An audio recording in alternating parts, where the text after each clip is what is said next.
Alright, here we are once again, guys. Today is a dream come true for me. After around 28 years of looking, I've finally got an AP4 Inline 4-cylinder Wisconsin motor. I got two of them from Pennsylvania. So I'm going to cut this plastic off. We're going to take a look. I've only had pictures to see them so far. I've been patient, haven't taken the plastic off yet. They're a little bit rough, but you know what? There's two of them. Like I said, I've been looking diligently since probably around 96-ish or so. And I found the AC4. I've got one of those. And it's beautiful. But to find the big version of the inline 4-cylinder overhead valve has been terrible. But with my help from a friend up in Ohio, Wisconsin engine boy, and then another good friend that I just became friends with in Pennsylvania, finally got him coming home. Here we go. It's going to be a lot of work, but you know what? It's going to be worth every penny of it. Look at that old muffler.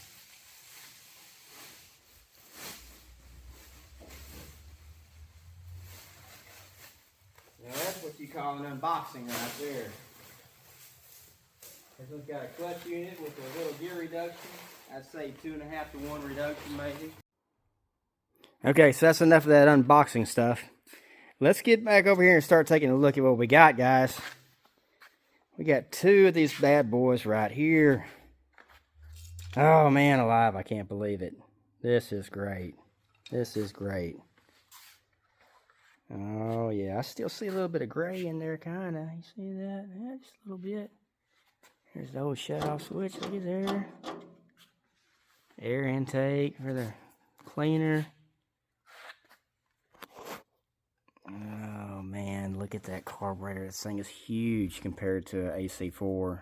I mean, it is huge. So my goal is I want to build one open engine. I like them open. I don't really like the power unit cover too much. But being I've got two of them, I want to try to restore both of these. I want to make one an open engine and one a power unit motor. As you can tell, these power units are pretty rough. Got the twin disc clutch. Oh, look, it still turns. That's good. That old muffler's still there. Look at that. Really thick. But these things are pretty rough. I mean, I don't know if this happened in transit. I remember this in the picture, but you know what? It'll straighten out. I got the shroud right here I can use for a template to make for that one. It's missing one. You see it's missing there on the top half right there. I see a lot of people with AC4s. They'll run them without that top cover. And that's part of the air shrouding. That needs to be on there. But they both have different magnetos. I just noticed that. I have to study that a little bit. But this one's had some trauma. You see all the fins are broke off the flywheel. So something really went haywire on this one. Everything's pretty loose and rattly on it. Looks like somebody had some fun with the carburetor. It's a little small series Zenith. That would be on a VF4. That's different. That's broken right there. A broken shaft on that. No big deal. It still turns there. Let's see what this looks like. Yeah, it's nasty like it should be. Smells really, really old. I don't know why. This one had a water pump rigged up on it. And it looks like it's got a longer shaft than it looks, so it goes all the way through. So I couldn't see that in the pictures. That right there, I think it's the old Wisconsin sticker they had. Tag is still good.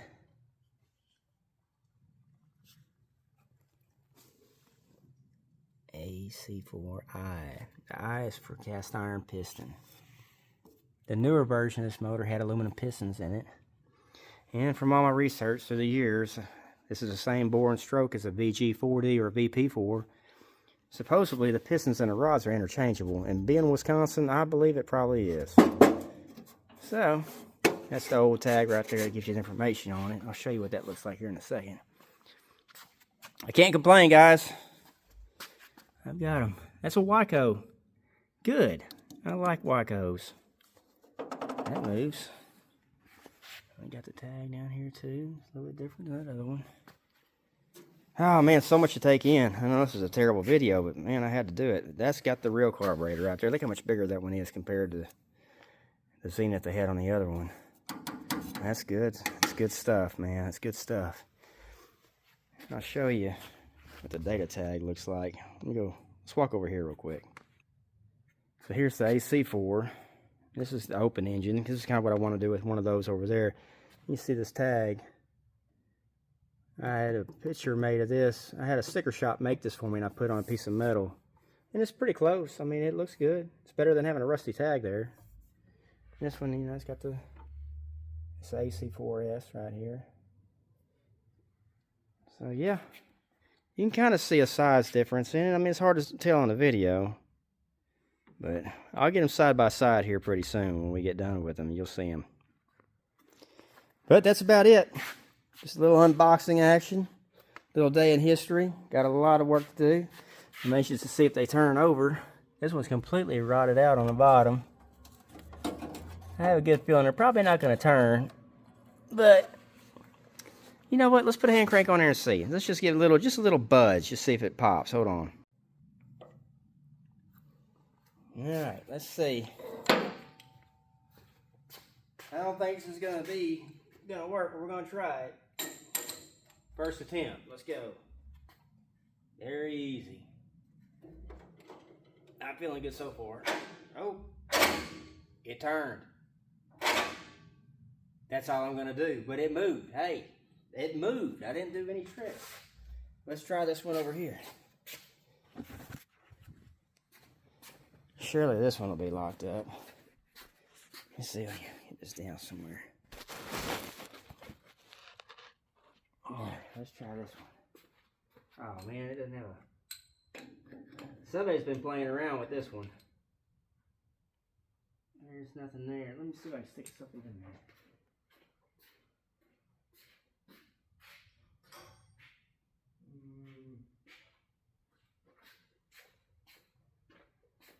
Try to rig up a pin here.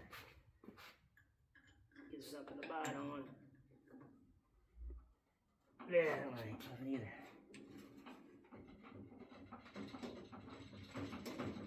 Yeah, that one's definitely, I'm not going to force it. That's good enough. Don't like forcing anything. But anyways, there she is. Alright, see y'all later. Alright, a couple hours later, here we are. Got the valve covers off. Everything looks good and the valves aren't stuck. I've got the motor turning over. I pulled the plugs out, oiled the cylinders.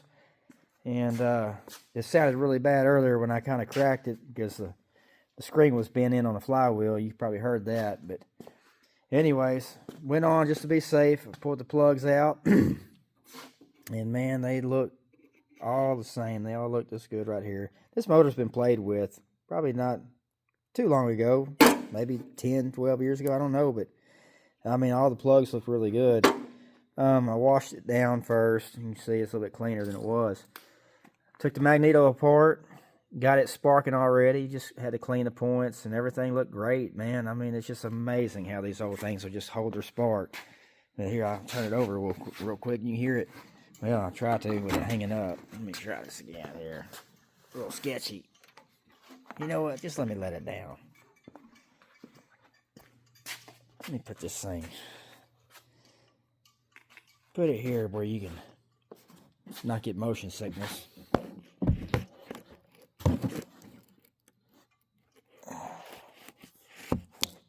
This is the worst video I probably ever made, but you know what? I'm so excited right now. I really don't care. You know what? Let me set it this way.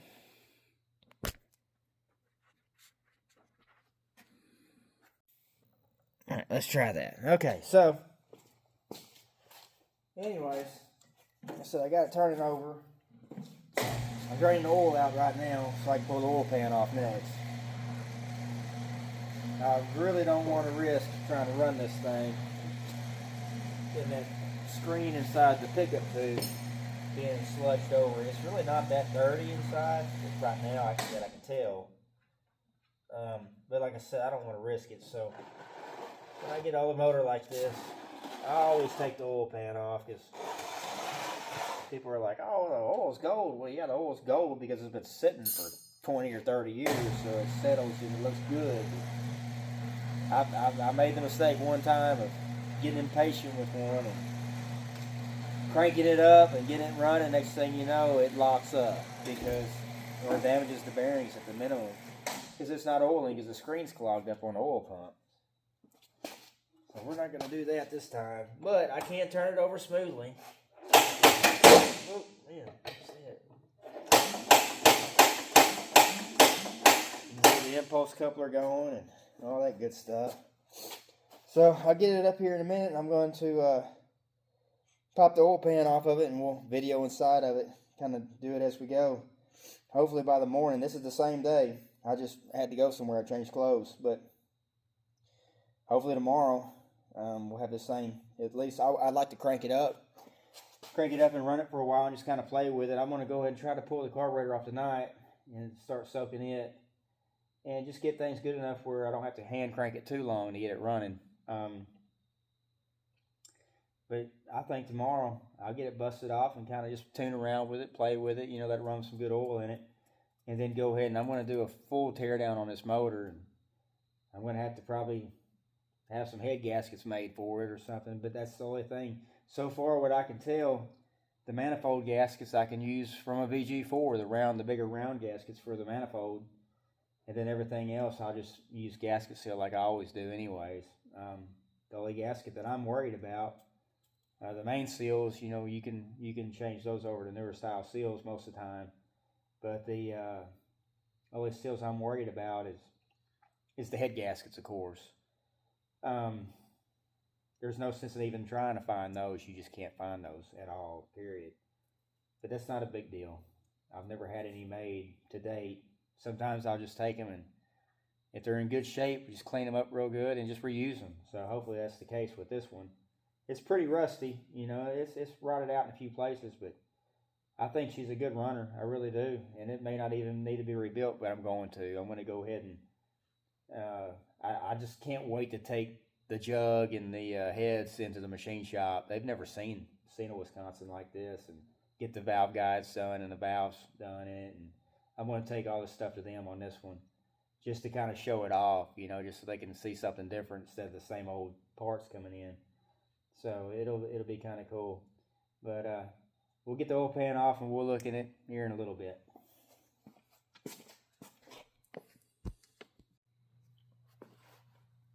All right, let's go ahead and get this oil pan off here. See what's going on. Yeah, they both come out easy. That's good.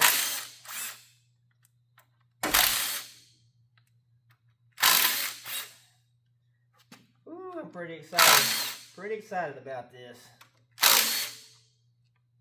I just hope it looks good. Be the first time in my life. It's the first time in my life I've ever even seen one of these motors. Besides pictures online or the old manual that I have for it. It's been a pretty fun day. It's kind of crazy after all these years. I've finally taken one apart, and I've got two of them. That other one's pretty rough, though.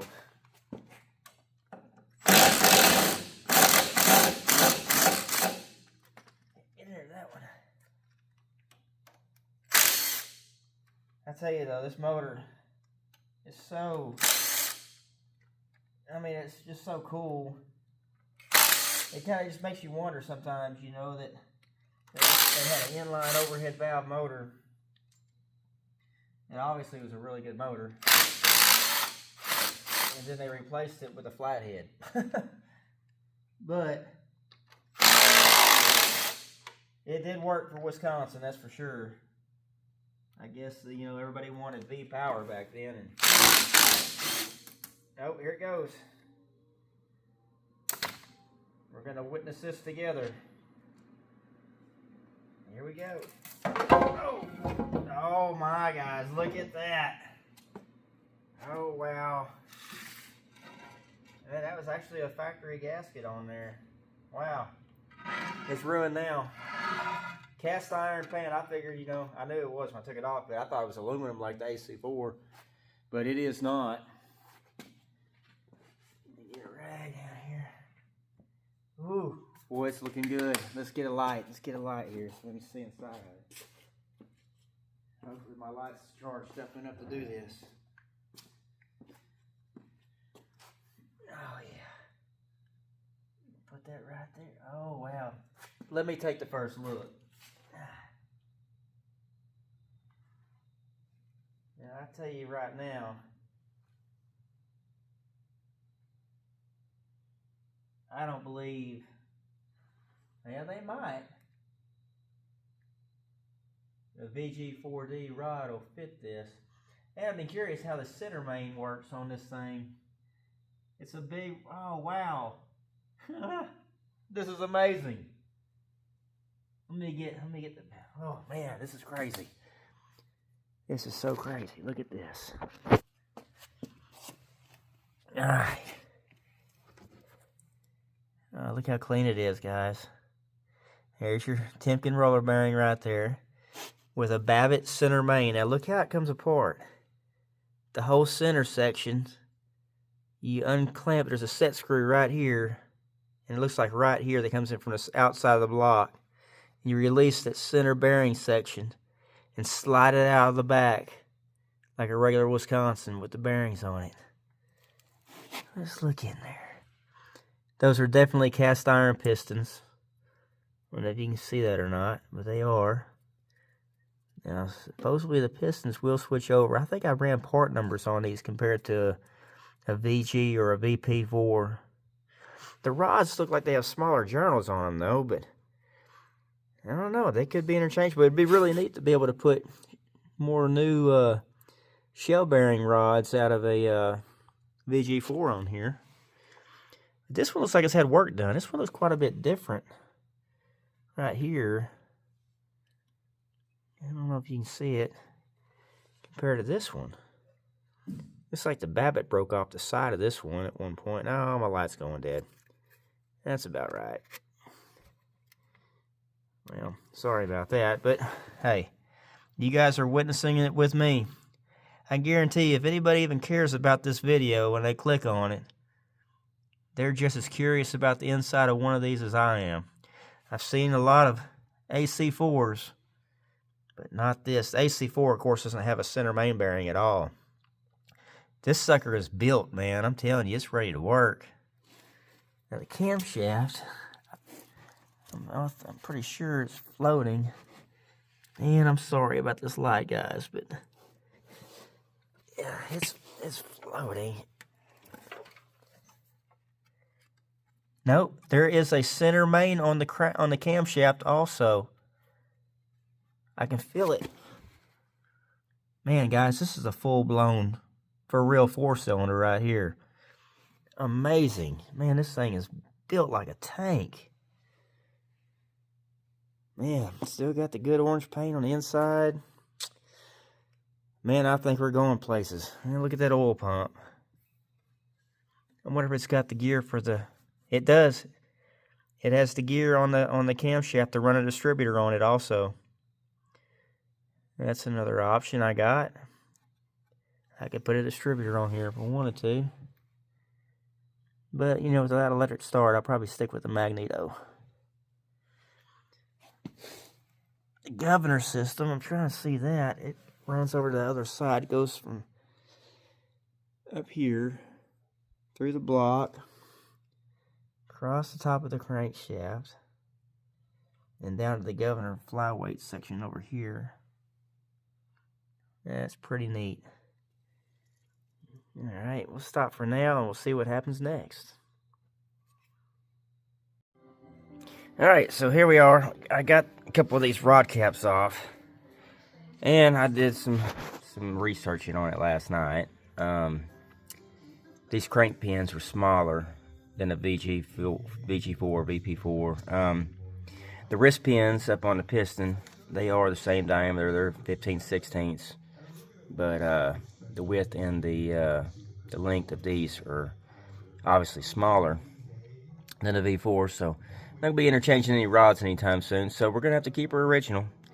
I got a couple of these shell bearings off. Just look at the crank. I'm going to run it. I'm fixing to oil everything up real good. I'm going to go ahead and run it. I got the oil pan cleaned up, but the crank journals look really good. I mean, they look immaculate. Now, this one I was talking about looked like the Babbitt was chipping off last night on this side. You can tell 2 rods are factory rods, and 2 rods are rebuilt rods for whatever reason. So, you can see this one right here was kind of chipping off on the side. And sure enough, right there, the Babbitt's coming off. Now, I can still run it. I'm going to oil it up and stick it on there. I mean, it's not tearing up anything for what I'm going to do. I just want to get this thing running. I want to hear it. So, we'll carry on today. Hopefully stay on schedule. But, I mean, it's just, this thing's in amazing shape. You can't see the cylinders, of course, but you can still see the cross scratching, of course, on the bottom half of them where the rings stop. But right above where the ring groove starts, I mean, there's really no wear on it. I mean, they just look beautiful considering the age and who knows the history behind this machine. But everything looks good. The factory, you can see a difference here. Let's see if I can hold this up so you can see both of them. So, I've seen this plenty of times on these motors when they've sent them off. You know, back in the old days when you had to do a bearing change, you had to send your rods back to the factory to get them relined. And they send, you know, they reshim them and everything. You kind of do your settings before you put them on. And whenever they get them done aftermarket, they're always pretty trashy looking. But I mean, that was common back then. You send them to a shop that would pour the Babbitt in and machine them out. And pretty rough looking. Now, a factory one, they look really good. I mean, you can see, I mean, everything is, the X is machined out. It's not ground out by hand. The sides are just put in there perfectly on the side thrust. I mean, it just looks great compared to this right here. You know, it's just kind of poured in there and ground off, you know, around the sides. But I mean, it's fine. It works. Just the way they did it back then. And here's one of the shims right here. And there's a whole stack of shims, so you can adjust the clearance to the crank pin. But like I said, some neat things, man. This main bearing is just really cool. The block is split right here. That assembly is split around the crank. You slide it in, and then you actually squeeze the block together. Is what it looks like. It clamps the block together around the carrier. And I've actually seen this on Deutz motors, on water-cooled motors that they still use today. About the only thing they needed to do is put shell bearings on this thing and put crack rods on it, and shoot, this thing would be just as good as a brand new motor. But the cam bearing diameter is just amazing on this thing, on the deal, plus with that center carrier on there. It's just, man, it's just really neat. I'm just having so much fun really getting into this thing. Just seeing a lot of new things, man, and this thing's a beast. I am telling you, it is a beast. But I'm gonna get her. I got the oil pan cleaned up. Got it all cleaned up, and then went on and wire wheeled the outside of it while I had it off, and went on and primered it. Might as well go and do it, you know. I mean, I'm gonna take it off anyways, but one less thing to do while I was just getting a few more things done. So let me get back to doing what I'm doing here, and I'm gonna button this thing back together, put some oil in it. I think I might change the oil filter. I'm not really too worried about the oil filter because it's just a bypass filter, but you know, it might have some trash in it that'll fall apart. It's so old. So I'm gonna go ahead, when I flip it back up, I'll take that off. Might have to do a little bit of body work on this thing, some sheet metal work. That thing is just completely rusted away. But makes it easy to turn it over whenever you're trying to work on it underneath it, though, that's for sure. Yeah, pretty cool. Alright, we'll get back here in just a little bit. Okay, I think we're at the moment of truth here. Got everything back together, got everything clean, got everything lubricated inside. Took the carburetor apart. It's pretty rough, and I cleaned everything, and then just temporarily, but the float, it's leaking. it's leaking fuel. So I got fuel in it right now. I have to pick it back up because it just overflows whenever I hold the gas can up. I got a fancy little rig here going on. See if you guys recognize that gas can. Let me know in the comments. Alright, so anyways, everything's on there. Oil's good in the clutch. I can't stroke the clutch because I don't have a handle for it. I've got one out in the trailer, but I don't want to get it right now. I took the filter off. It's not rotting inside. Everything was good. This thing has a really long stem. I've got a standard old oil filter to put on it, but it won't fit because the stem's too long. I probably have to change that over, that stem out, to put a regular, shorter spin-on filter, the Napa filter, the old Napa 1101.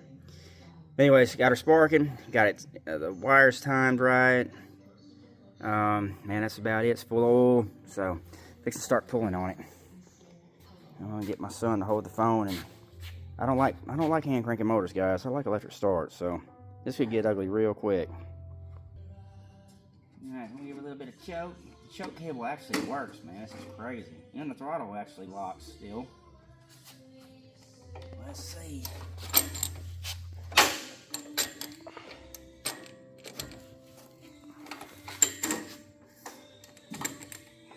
Doesn't have a lot of compression yet.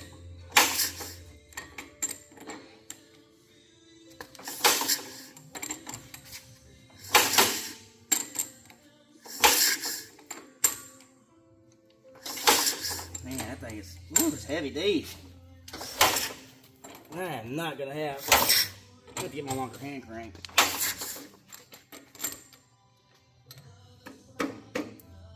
It's got fuel in the bowl, that's for sure. You see it leaking out? Alright,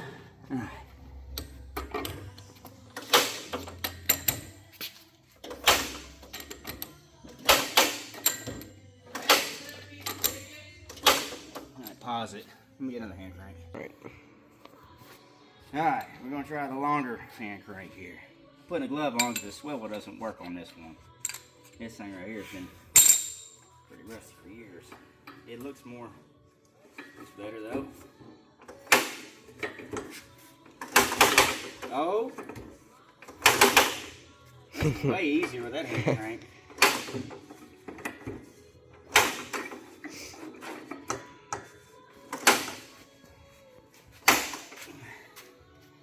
Man, I might have to do it danger style.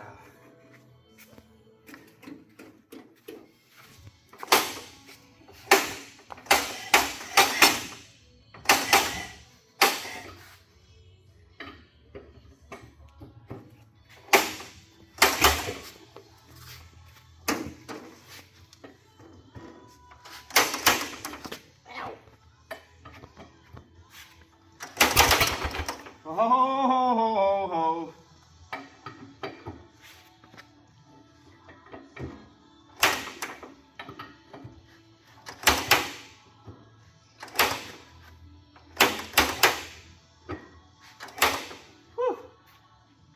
man, it's way too hot out here to be November.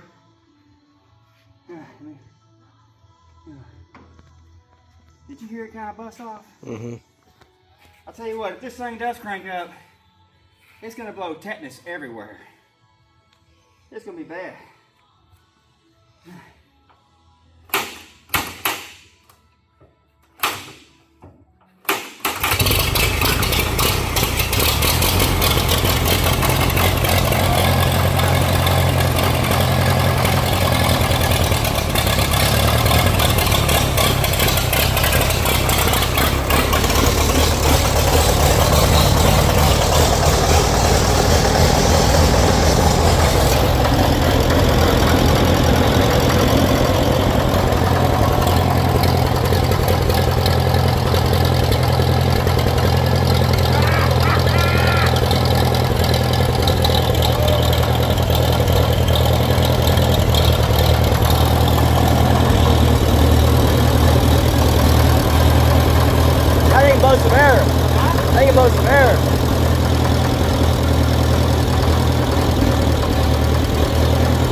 That thing ain't moving.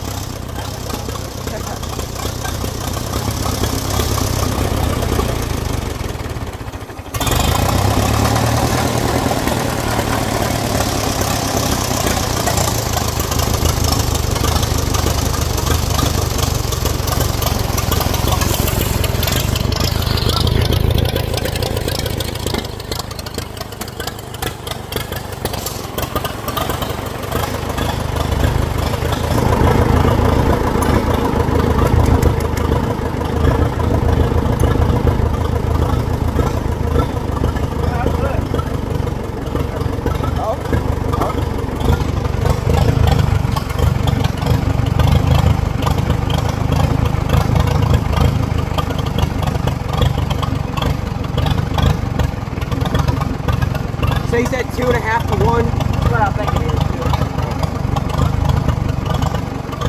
Besides the box, the tailgate is 2.5. It would click right in if I had a lever. Was that one off the AG&E fitted?